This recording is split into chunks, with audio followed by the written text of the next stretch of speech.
अस्सलाम वालेकुम जी। मेरा नाम असद अली है जी। 5 साल हो गए मैं सिलाई का काम जानना ते मेरे को हिम्मत नहीं हुई मशीन लैने दी जी। मेरी दो बेटियां ने उन्होंने वास्ते जी जो कुछ कमाया चलानी नहीं लैन हुई मशीन जी। हुण भी रमज़ान वास्ते मैं अपने एक दोस्त है उहदे कोल धारी मशीन लैके आंदी है रमज़ान लाने वास्ते।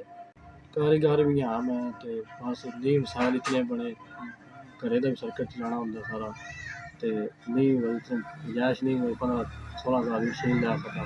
अल्लाह दी ज़ात मेरे ते करम करे मशीन मेरी अपनी हो जाए तो मैं बच्चों की रोज़ी आसानी नाल कमा सकूं।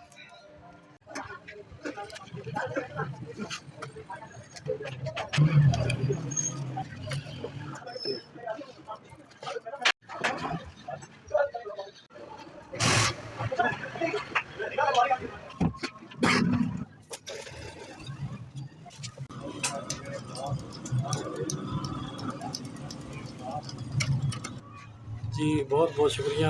आज मेरी अपनी मशीन हो गई है।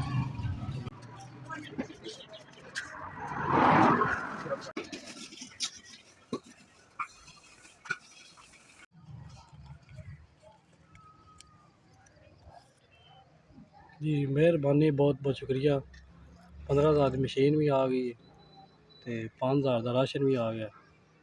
बच्चों की ईद वास्ते 5,000 नगद भी आ गया।